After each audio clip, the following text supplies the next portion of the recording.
रमज़ान करीम, रमज़ान करीम, मुबारक अलैकुम शहर। फ़ितरा अदा करने में उमूमी गलतियाँ।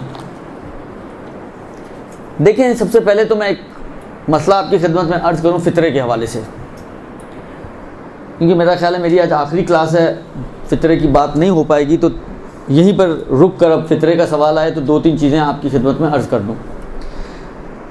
एक तो ये कि माह मुबारक रमज़ान गुज़र रहा है। आप अभी माह मुबारक रमज़ान में, जो मेरे दिन में तीनों मराजे के नज़दीक खुई खुमैनी सिस्तानी, आप अभी फ़ितरे ही की नीयत से फ़ितरा निकाल कर आप किसी फ़कीर को दे सकते हैं।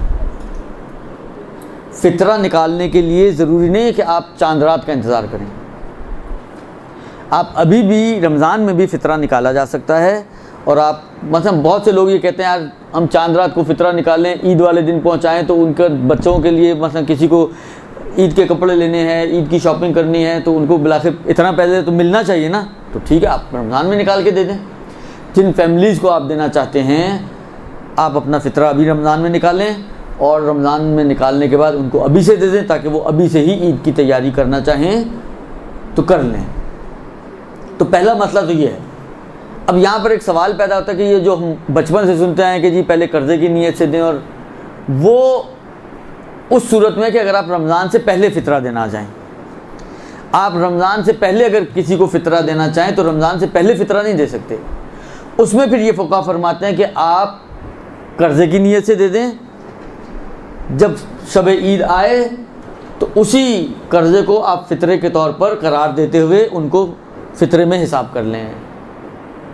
तो ये भी हो सकता है कि अगर आप रमज़ान से पहले देना चाहें। बात औक़ात होता है कोई ख़ास अफराद होते हैं, ये मतलब 2-2, 3-3, 4-4 महीने बाद चक्कर लगाता है, अब इत्तफ़ाक़ से रमज़ान से पहले आ गया, आपने कहा अभी आया तो ये आएगा मतलब 2 महीने बाद, 3 महीने बाद, और इसी को आप देना चाह रहे हैं, तो आप उसको कर्ज़े के तौर पे दे दें, और बाद में उसको शब ईद उसको आप फ़ितरे के तौर पर हिसाब कर लें।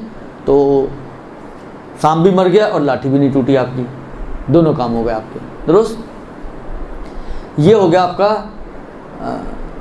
अलबत्ता कोई रमज़ान के दौरान भी ये करना चाहे तो कर सकता है, मना नहीं है कोई, यानी किसी का दिल ना मान रहा हो, क्योंकि बाज़ चीज़ें ऐसी होती हैं वो इतनी ज़हन में बैठी हुई होती हैं कि दिल ही नहीं मानता कि शब ईद की बजाय मैं जो है मसलन आज 10 रमज़ान को जो है फ़ितरा निकाल दूँ।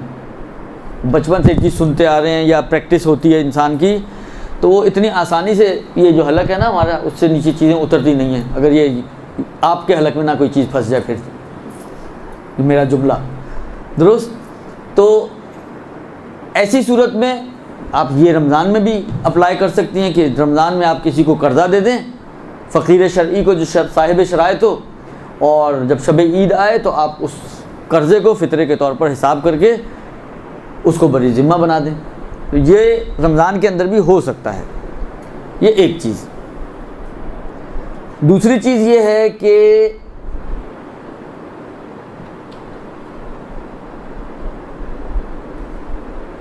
फ़ितरे में अगर इंसान ने फ़ितरा निकाल के रख दिया, मतलब आपने एक फ़ितरा निकाल के रख दिया, तो इंसान को ये पता होना चाहिए। ये बहुत बाज़ औक़ात गलती करते हैं लोग कि मतलब लमसम अमाउंट निकाल के रख देते हैं, उनको पता ही नहीं होता कि किस चीज़ की कीमत निकाल रहे हैं। ये गलत है।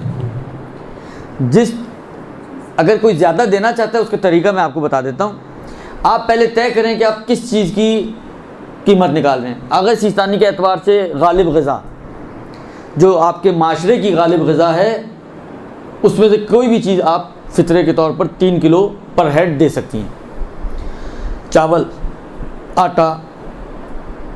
अच्छा, खजूर हमारे माशरे की गालिब ग़िज़ा हो ये मुश्किल है, इसलिए उसको फ़िलन छोड़ दें आप। अगर सिस्तानी वाले खजूर के फ़ितरे पर इक्तफ़ा ना करें। अगर वो, अगरचे मैंने कहा ना कि बाज़ मराजे ने ये लिखा कि खजूर बेहतर है सबसे, लेकिन वो शायद या तो अपने माशरे और माहौल को मद्देनज़र रखते हुए, या बाज़ लोग एक्सेप्शनली खजूर को मानते होंगे, तो उस वजह से। लेकिन आगा सिस्तानी ने ऐसी कोई बात नहीं की है। लिहाजा गालिब ग़िज़ा जो माशरे की है उसके हिसाब से आप निकालें। गोश्त खाया जाता है, गोश्त का दे सकते हैं आप। अगर किसी को ज़्यादा देने का शौक़ हो रहा है कि सामने, क्योंकि देखिए बिलाखिर ये जाता फ़ुक़रा के पास है। हम लोग इसमें इतनी कंजूसी से काम लेते हैं, यकीन माने हमारी कोशिश ये होती है कि सबसे कम वाली चीज़ को लें, आटा। और आटे में भी अगर फ़र्ज़ करें, माला मिसाल दे रहा हूँ, रेट अगर 38 रुपये, तो हम ये भी नहीं कहते कि चलो राउंड करके 40 रुपये कर दें और 120 रुपये निकाल दें। हम 38 ही के हिसाब से निकालते हैं। वैसे कैलकुलेशन के हिसाब से होना यही चाहिए। लेकिन बिलाखिर आप देखें, आपने ये पैसा, चाहे आप मुश्तरी उसके वकील को भी पहुंचा रही हैं, तो बिलाखिर उसके पास से जाना तो फुकरा के हाथ में ना। अच्छा, फितरे की अमाउंट ऐसी अमाउंट होती है कि उसको चेंज करने की इजाज़त नहीं होती। अब आप चिल्लर के साथ 125 रुपये आठाने बने, जब आठाने हुआ करते थे तो आपने एक आठाने का सिक्का भी डाल दिया। तो बाबा आप आठाने की बजाय 125 को 130 रुपये कर दो, आप राउंड कर दो, 4 रुपये में सदक़े की नीयत कर दो, आप 4 रुपये ऐसी खैरात के तौर पे डाल दो आप उसमें, ना उसको फितरे का हिस्सा बनाओ। लेकिन इतनी माशाल्लाह एक्यूरेट कैलकुलेशन होती है बाज़ मोमिनीन की, क्या ही बोले इंसान। एक चीज़, दूसरी चीज़ है कि अच्छा, बाज़ लोग अपने हिसाब से, शायद मेरा ख्याल है कि उनके दिल में एक शायद पॉजिटिव चीज़ ये होती होगी कि नए नोट, मतलब 10-10 के नोट की गड्डी है तो वो नए नोट निकालते हैं। वो बाबा 10-10 की गड्डियाँ, किसी को 10-10 रुपये फितरे में, देखें ये तो ज़रूरी नहीं कि बताएं आप सामने वाले को कि फ़ितरा दे रहे हैं, लेकिन जब आप ये 10-10 की नोटों की स्लिप उसके हाथ में पकड़ाते हैं तो उसको खुद ही पता चल जाता है कि क्या मिल रहा है मुझे। तो कोशिश करें कि ये जो, देखिए ये गलतियाँ ऐसी गलतियाँ नहीं कि जो फिक्री गलतियाँ हों, ये अखलाकी गलतियाँ हैं। ये अखलाकी गलतियाँ हैं कि सामने वाले को अगर आप ये चाहें कि पता ना चले, तो इतना खुला पैसा जमा हो जाता है कि बिलाखिर इंसान बाज़ का सोचता है कि अब ये दे, किसको दे, क्या कह के दे। क्योंकि बाज़ लोग तो हसास होते हैं बहुत, उनकी इज़्ज़त नफ्स इन चीज़ों का को गवारा नहीं करती कि आप उनको कहें जी मैं ज़कात और फ़ितरा आपको दे रही हूँ, ये सदका आपको दे रही हूँ। और अच्छी चीज़ है ये, इज़्ज़त नफ्स का ख्याल रखना, ये बहुत अच्छी चीज़ है। जब वो अपने इज़्ज़त नफ्स को मजरू करने के लिए तैयार नहीं, तो आपको भी हक़ नहीं है कि आप उसकी इज़्ज़त नफ्स को मजरू करें, दुरुस्त। लिहाजा कोशिश करें कि इनको इस अंदाज से दें कि पहुंचाने के लिए जिसको भी पहुंचाया जाए उसके एतबार से थोड़ा आसान हो जाए। आप खुद भी अगर दे रही हैं तो आपको भी बाद में शर्मिंदगी ना हो कि यार सामने वाला सोच रहा होगा कि मुझे उठा के पता नहीं क्या दे दिया इन्होंने। तो उसको आप राउंड कर सकती हैं, बड़े नोट बना सकती हैं। हालांकि मैंने कहा ना कि जाना तो फ़कीर ही की जेब में ना, हालांकि 2 पैसे ज़्यादा चल जाएँ, उस 2 पैसे पे आप सदक़े की नीयत कर सकती हैं, उस 2 पैसे पे आप इन्फाक़ राह खुदा की नीयत कर सकती हैं, खैरात की नीयत कर सकती हैं, कोई और नीयत जो इजाफी अमाउंट है। आप अपनी कैलकुलेशन वही रखें कि जी फ़ितरा मसलन 125 रुपये और आठा नहीं है, मगर ये जो 4.5 रुपये जो मैंने एक्स्ट्रा डाले हैं इसके अंदर वो सदका है, कोई अर्ज नहीं है इसके अंदर। कम से कम लिफाफा खटखट तो नहीं करेगा वो जो उसके अंदर चिल्लर डला हुआ होता है। अब वो ये मैंने कहा ना कि ये चीज़ें ऐसी हैं कि इनको पहुंचाना मुश्किल काम होता है और संभालना भी मुश्किल काम होता है। लिहाजा कोशिश करें कि इसको थोड़े बेहतर अंदाज से अदा करें। शब ईद इसकी नीयत की जाती है। शब ईद से लेकर जिन लोगों ने ईद की नमाज़ पढ़नी है उनके ईद की नमाज से पहले तक, और जो ईद की नमाज़ नहीं पढ़ना चाहते हैं क्योंकि मुस्तहब छोड़ सकते हैं, तो वो ज़ोहर तक इसकी नीयत करके इसको निकाल दें। अलबत्ता ज़ोहर के बाद अगर कोई निकालना चाहे तो भी इन्होंने एहतियात यही कही है कि एहतियात यही है कि ज़ोहर के बाद भी निकाले और देते वक्त दोबारा से नीयत करें। अगर डिले करके दे रहे हैं तो देते वक्त दोबारा से नीयत करें और नीयत करके उसको अदा करें। कोई माकूल चाहे उर्फ़ी उज़्र हो अगर आपके पास है तो आप इसको निकाल कर डिले कर सकते हैं। माकूल उज़्र में ये हो सकता है कि मतलब फ़र्ज़ करें आज आपने निकाला है, 2 दिन बाद कोई आने वाला है जिसको आप देना चाहते हैं, एक माकूल उज़्र है, तो आप 2 दिन इसको रोक सकती हैं।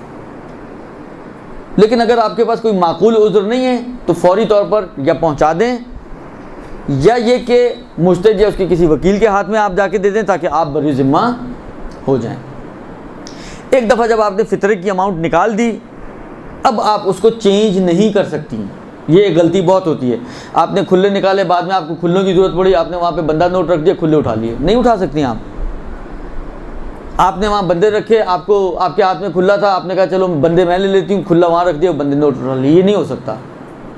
एक दफ़ा जो आपने ज़कात की नीयत से पैसा अलग कर दिया, ये ज़कात बन गई।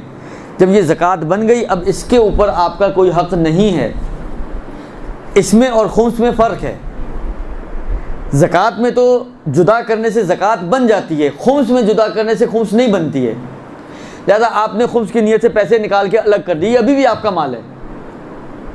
यानी अगर ये आज तलफ हो जाए और ज़ाया हो जाए तो इमाम का नुकसान नहीं हुआ, ये अभी भी आप ही का नुकसान हुआ। आप इसको चेंज करना चाहें, खुला लेना चाहें, बंदा करना चाहें, बिलाखिर बाज़ औक़ात आखिरी तारीख़ों में ऐसे दिन आ जाते हैं कि बिलाखिर सारे ख़जाने जो हैं वो खाली हो चुके होते हैं। अब बिलाखिर कोई ऐसा मजबूरी वाला ख़र्चा पड़ गया, कोई डॉक्टर का, कोई मेडिकल का, कोई खाने का, कोई पीने का, नहीं आपके पास पैसे, आप उससे उठा सकती हैं, अभी भी उठा सकती हैं, इसलिए कि अभी भी आपका माल है। बस खुम्स में और ज़कात में ये एक फ़र्क है कि खुम्स जुदा होने से खुम्स नहीं बनती है, खुम्स अदा करने से खुम्स बनती है। ज़कात जुदा होते ही ज़कात बन जाती है, फितरा। लिहाजा वो अभी भी आपका माल है, खुम्स वाला माल अगर जुदा कर दिया, लेकिन ये अब आपका माल नहीं रहा। जब आपका माल नहीं है तो आपको तसर्रुफ़ का हक़ भी इसमें नहीं है। लिहाजा आप इसके अंदर अब तसर्रुफ़ात सिर्फ एक तसर्रुफ़ कर सकते हैं, वो ये कि इसको उठाएं और किसी मुस्तहिक़ को, जो जामिउ शराइत इंसान है, उसको दे दें। इसके अलावा आप इसमें कोई और तसर्रुफ़ नहीं कर सकते। दुरुस्त जी। एक आखिरी मेरा ख्याल है मसला मैं फ़ितरे के हवाले से बयान कर दूं। पहले एक सवाल पेश करूं और फिर उसका जवाब। बाहर के लोग जो बाहर के मुल्कों में रहते हैं, बाज़ औक़ात ऐसे मुल्कों में जहाँ पे फ़ुक़रा नहीं होते या साहिब शराइत फ़ुक़रा मौजूद नहीं है, वो पाकिस्तान में फ़ितरा देना चाहते हैं, या कराची में एक रहने वाला फ़र्ज़ करें लाहौर में किसी को फ़ितरा देना चाहता है, तो क्या मैं अपने मुल्क से फ़ितरे को या अपनी शहर से फ़ितरे को बाहर निकाल सकता हूँ? एक सूरत जो निकालने की है वो ये है कि अगर आपके शहर में कोई फ़कीर मौजूद नहीं है तो फ़कीर ना होने की सूरत में आप फ़ितरा अपने शहर से बाहर उस शहर की तरफ लेके जा सकते हैं जहाँ पे फ़कीर मौजूद है। बस पहली सूरत वो यही है, मतलब मैं कराची में रहता हूँ, मैंने फ़ितरे की नीयत की इस माल पर और कराची में मुझे कोई फ़कीर ही नहीं मिल रहा। फ़र्ज़ करें, हालांकि एक मिसाल है, यहाँ तो हर दूसरा आदमी ऐसे फ़कीर है, लेकिन समझाने के लिए फ़र्ज़ करें कि कराची में कोई फ़कीर मौजूद नहीं है, तो अब क्या किया जाए? अब मैं ये कर सकता हूँ कि इस माल को उठाऊँ। अगर मैं फ़र्ज़ करें हैदराबाद जा रहा हूँ और वहाँ पे कोई फ़कीर मौजूद है तो मैं हैदराबाद ले जाऊँ और वहाँ पे किसी फ़कीर को दे दूँ, ये कर सकता हूँ। बस पहली सूरत ये है कि मैं फ़ितरा निकालने के बाद उस माल को फ़कीर न होने की वजह से शहर से बाहर निकाल सकता हूँ, ये एक। दूसरी सूरत जो बन सकती है वो ये बन सकती है, अब जो दो बाब की सूरतें जो आ रही हैं थोड़ी टेक्निकल सूरतें हैं, उसमें थोड़ा सा तवज्जो आपकी दरकार है ज़्यादा। दुरुस्त। मतलब फ़र्ज़ करें मैं कराची में हूँ, कराची में फ़कीर भी मौजूद है, उसके बावजूद मैं चाहता हूँ कि लाहौर में, मतलब फ़र्ज़ करें मेरा कोई रिश्तेदार है, अजीज़ है, कोई बहुत ही ज़्यादा दोस्त है, ज़रूरतमंद है, मैं उसको देना चाहता हूँ। मतलब उसकी बेटी की शादी है या कोई ख़ास मतलब मेडिकल का कोई बड़ा ख़र्चा उसकी गर्दन पे आया हुआ है, वो बहुत परेशान है, तो मैं उसको देना चाह रहा हूँ। इनके कराची में फ़कीर मौजूद हैं, तो पहले मसले से ये बात तो क्लियर है कि अगर आपके अपने शहर में फ़कीर मौजूद है तो आपको हक़ नहीं है कि आप इस माल को, जो ज़कात का माल है, आप जो फ़ितरा है, आप कराची से बाहर ले जाएं। हक़ तो नहीं है, लेकिन दिल मेरा चाह रहा है कि मैं उसी को दूँ लाहौर में। अब करूँ तो क्या करूँ? कोई शरीयत ने इसकी राह निकाली है? अल्लाह मुश्तहिद के वकील से पूछने के अलावा वाली राह मैं नहीं पूछना चाहता, पूछे बगैर कुछ कर सकता हूँ मैं? दो रास्ते हैं यहाँ पर कि आप पूछे बगैर ये काम कर सकते हैं। एक रास्ता ये है कि अगर आपका कुछ माल जो फ़ितरे के बराबर हो, कम से कम इतना माल आपका लाहौर में पड़ा हुआ हो किसी मसलन आपके जान पहचान वाले के पास, तो आप उसको बोलें कि तुम मेरे माल को लो, उस पर मेरी तरफ से फ़ितरे की नियत करो और ख़ामोशी से जाके ये फ़लाँ साहब को पहुँचा दो। एक तरीका ये हो सकता है।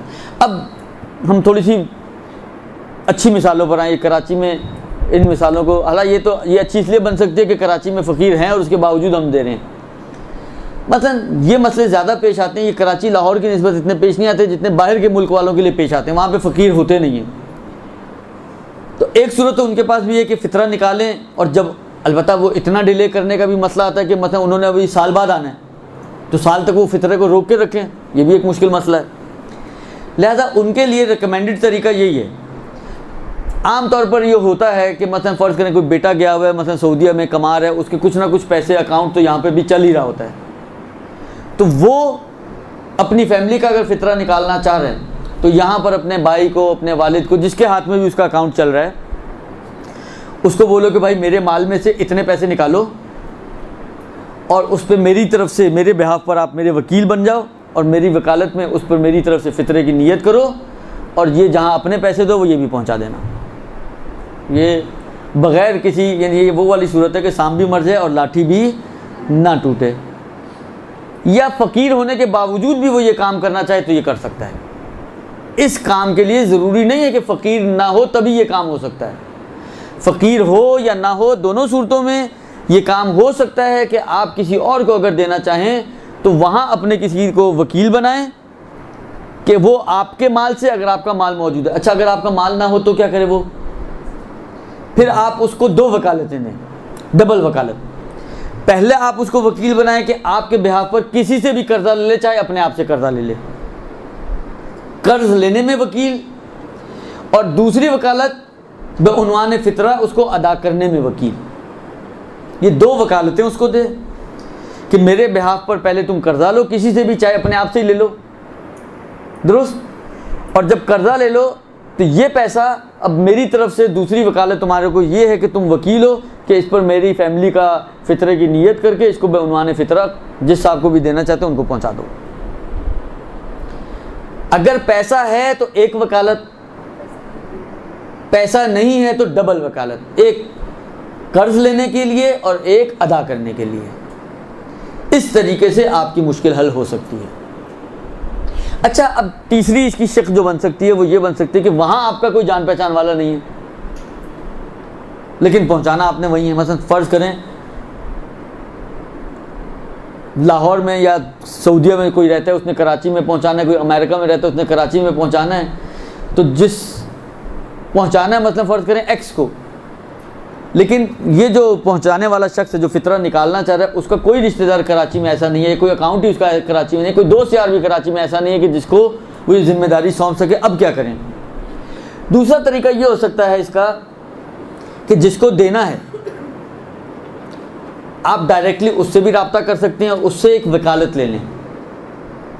मतलब मैंने आगा एक्स को देना था, मैं आगा एक्स को कॉल करूँ कि भाई साहब मुझे कुछ पैसे आप तक पहुँचाने हैं, तो आप मुझे वकील बनाएं इस बात के लिए, क्योंकि मैंने कहा ना ये चेंज नहीं हो सकते। अब आपको वहाँ से भेजना है, करेंसी मुमकिन है चेंज करनी पड़े, मुमकिन है बैंक के ज़रिए भेजना पड़े, मुमकिन है उसमें से कुछ कटौती हो जाए, ये सारी चीज़ें होनी है, आपको तो हक़ नहीं था।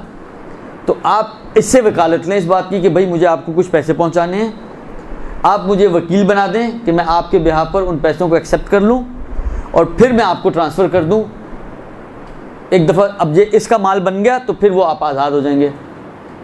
वो अगर आप ही को वकील बना दे तो आप ये कर सकते हैं कि अपने एक हाथ में पैसे लें अपने फ़ितरे के, और जिसकी वकालत आपके पास है मैं उसकी वकालत में कबूल करता हूँ, उसके बाद ये पैसे हो गए उस साहब के और अब ये फ्री हो गया। अब उससे जो आपने इजाज़तें लेनी है चेंज करने की, ट्रांसफ़र करने की, ट्रांसफ़र में कटौती की, ये सारी आप उससे इजाज़तें ले लें, उसके बाद आप ये पैसे उसको आराम से ट्रांसफ़र कर सकते हैं। ये 2 तरीके हमारे पास ऐसे हैं कि जो फ़ितरा किसी और जगह मुंतकिल करना चाहें तो उसको मुंतकिल करने के तरीके हैं। ये तो बहुत सारे सवाल आ गए।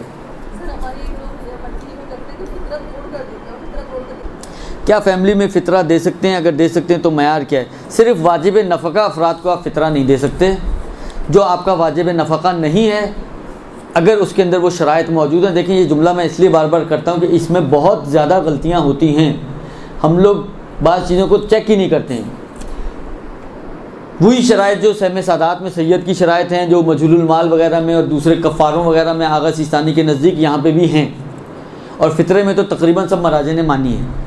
तो उन शराइत का ख़्याल रखें जो पहले गुजर चुकी हैं पिछली क्लास में, कि उन शराइत की हामिल अफराद को अगर वाजिबुन नफ़क़ा ना हो तो चाहे आपके घर वाले ही हों यानी ख़ानदान के अफराद हों, आप उनको फ़ितरा दे सकते हैं। वालिदैन का फ़ितरा कौन निकालेगा जबकि इनके बहुत से बेटे हों, तो इनका फ़ितरा किस तरह निकलेगा या वालिदैन खुद निकालें? देखें, अगर तो वालिदैन किसी औलाद के, यानी शब ईद किस औलाद के घर पर हैं, उसको निकालने वालिदैन का फ़ितरा, क्योंकि जिसके घर पर शब ईद मुमकिन है, मसलन एक वालिदैन हो जो 26-27 दिन एक रोज़े पूरे 26-27-28 रोज़े एक बेटे के घर रहे हों, 2 दिन पहले दूसरे बेटे के घर मुंतकिल हो गए। अब शब ईद सारा महीना इस बेटे के पास रहे हैं, फ़ितरा ये नहीं निकालेगा। जिस बेटे के पास शब ईद थे वो बेटा जो है फ़ितरा निकालेगा इनका। और अगर बेटे फ़कीर हैं और वालिदैन खुद गनी हैं तो वालिदैन फिर अपना फ़ितरा खुद निकालेंगे। उस सूरत में हमने किसी दर्स में ये फरमाया था कि नानो नफ़का उठाने वाले पर ही फ़ितरा वाजिब होता है, और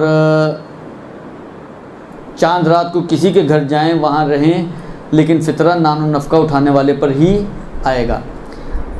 ये बात अपनी हद तक सही है, ये जो जुमला है ये अपनी हद तक सही है, लेकिन होता ये है कि जब आप किसी के पास रहने के लिए जाते हैं तो उर्फ़ी तौर पे आप इस वक्त उसके अहलो अयाल शुमार हो रहे होते हैं, इसके नानो नफ़के में शामिल हो जाते हैं। तो क्योंकि आप उसके नानो नफ़के में शामिल हो जाते हैं, लिहाजा उसकी गर्दन पे आपका फ़ितरा था। कानून यही है, लेकिन मैंने कहा ना, समझने में शायद मुझे लगता है कुछ यहाँ पे मिसअंडरस्टैंडिंग हुई है, और वो यही है कि ऐसा नहीं है कि आप रहें कहीं पे भी तो नानो नफ़का किसी और के ऊपर चल रहा है, नहीं। जहाँ पे आप रह रहे होते हैं उर्फ़ी तौर पर आप उसके घर वालों का हिस्सा काउंट होते हैं। इतना इसीलिए ये मसला आता है कि अगर कोई शख्स चांद रात सिर्फ इफ्तार के लिए जाए, इफ्तार करके उठ के आ जाए, इसका फ़ितरा इस मेज़बान पर वाजिब नहीं है। क्यों? इसलिए कि इतने से खाना खाने से सिर्फ ये उसके घर वालों की तरह ट्रीट नहीं होता। घर वालों की तरह उस वक्त ट्रीट होता है जब ये उसके पास रहने के लिए जाए। कोई चांद रात या एक दिन पहले 2-4 दिन रुकने के लिए, जैसे आमतौर पे बच्चियाँ होती हैं, मैके चली गई, ईद मनाने के लिए जाना है, 2 दिन पहले चली गई मैके, तो अब ये 2 दिन पहले मैके आने की वजह से अपने वालिद के घर वालों का हिस्सा काउंट हो रही हैं। क्योंकि वालिद के घर वालों का हिस्सा काउंट हो रही है, इसलिए इनका फ़ितरा वालिद की गर्दन पर आएगा। बा इनके नफ़का शौहर पे वाजिब है, लेकिन उसके बावजूद फ़ितरा बाप पर वाजिब हो जाएगा, अगर बाप है या जो भी बहरहाल उस घर का करता धरता है, सरबराह है। तो असल बात यही है। और अगर आप किताबें उठा के देखें तो उसमें ये जुमला भी है कि नानखोर शुमार हो उसका। तो नानखोर शुमार होना ये फ़र्क कर रहा है। ये 27 दिन एक बेटे के पास रहने के बाद आखिरी 3-4 दिन अगर दूसरे बेटे के पास रह रही है, तो अब इस वक्त में ये इसकी नानखोर शुमार हो रही हैं, ना उसकी नानखोर जिसके पास 27 दिन खाया है। उसकी नानखोर थी, हैं नहीं, हैं इसकी। जब इसकी है तो फ़ितरा इसके ऊपर वाजिब होगा। हाँ, फ़ितरा तोड़ने का मसला, इसमें अब जो मुझे याद पड़ रहा है, आग़ाए खुई की एहतियात वाजिब है कि फ़ितरा ना तोड़ा जाए। आग़ाए सिस्तानी एहतियात मुस्तहब के ज़ाहिरन कायल हैं, जो मेरे जहन में इस वक्त है।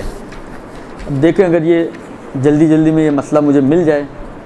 वैसे तो तकरीबन कमोबेश जो फ़ितरे के हवाले से अहम मसले थे जो आपको पेश आने वाले थे, वो मैंने आपकी खिदमत में अर्ज़ कर दिए। ज़कात फ़ितरा, अच्छा 2 चीज़ें इसमें मुझे अब नज़र आ गई, वो भी मैं अर्ज़ कर दूँ। एक तो ये कि मतलब फ़र्ज़ करें मैं मेहमान बन के गया किसी के पास, रात मैंने कहीं और गुजारी, तो मेरा फ़ितरा किस पे वाजिब हो गया? उस मेज़बान पर। हालांकि उसने कहा हम खाना भी खिलाएं और फ़ितरा भी नहीं, हम नहीं देते इनका फ़ितरा, खुद दें अपना फ़ितरा, हम क्यों दें? उसने मेरा फ़ितरा नहीं निकाला, तो आया उसके ना निकालने की सूरत में अब मेरे ऊपर वाजिब होगा या नहीं होगा? तो आग़ाए खुई की जो ताबीरात हैं उससे ऐसा समझ में आ रहा है कि आग़ाए खुई ये कहते हैं कि अगर तो किसी उज़्र की वजह से उसने नहीं निकाला, मतलब भूल गया था कि इनका भी निकालना चाहिए मुझे, तो एहतियात वाजिब ये कि मैं अपना खुद निकालूं। लेकिन अगर हरदर्मी करते हुए नहीं निकाल रहा, तो इनसे ऐसा समझ में आ रहा है कि फिर मेरे पर भी अपना, मेरा तो वैसे ही साक़ित हो गया, उनकी गर्दन पे चला गया, उसने नहीं निकाला तो वो गुनहगार होगा, मेरा अपने ऊपर वाजिब नहीं होगा। लेकिन आग़ाए सिस्तानी फरमाते हैं कि अगर वो नहीं निकाल रहा और मेरे अंदर शराइत मौजूद हैं, बालिग़ हूँ, आज़ाद हूँ, गनी हूँ, तो फिर मेरे ऊपर अपना फ़ितरा वाजिब हो जाएगा, मुझे खुद निकालना पड़ेगा। ये एक मतलब। दूसरा, जो मसला जो है वो ये कि बाज़ औक़ात जब तक घर में मतलब आपके घर में मज़दूर लगे हुए हैं, सारा दिन आपके घर में काम करते हैं, हो सकता है इफ्तार भी वहीं बैठ के करते हो या आप ही उनको इफ्तार करा रही हो, हालांकि इनका फ़ितरा भी हमारे ऊपर वाजिब हो जाएगा। ये फरमाते हैं कि जिसको आपने उजरत पे काम के लिए रखा हुआ है, जैसे यही मज़दूर वगैरह या बढ़ई वगैरह या खादिम, मतलब मासी आती है, रोज़ आती है आपके घर, दुरुस्त,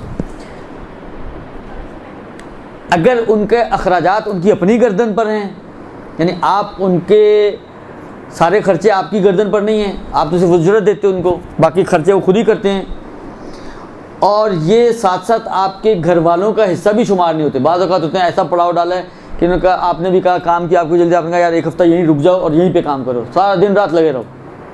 तो अभी एक हफ़्ता ऐसा है कि ये एक हफ़्ता मतलब इस अंदाज से है कि उर्फ़ी तौर पे ये इसके घर वालों का हिस्सा शुमार हो रहे हैं, तब तो इस पर वाजिब हो जाएगा।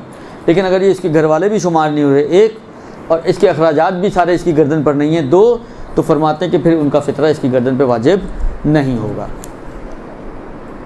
अब इसमें ये मसला मौजूद नहीं है कि तोड़ने का। अब जो मुझे याद है, मैं अभी याद वाले से आपको बता सकता हूँ कि आगा खुई मना करते थे, आगा सिस्तानी का इतना मसला नहीं है, तोड़ा जा सकता है, एहतियात मुस्तवज़ारन के ना तोड़ा जाए।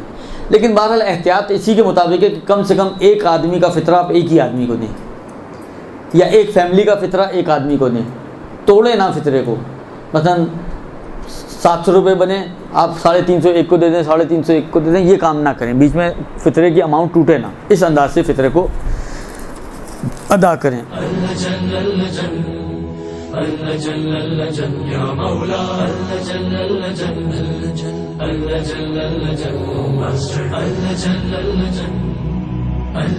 या साहिब समा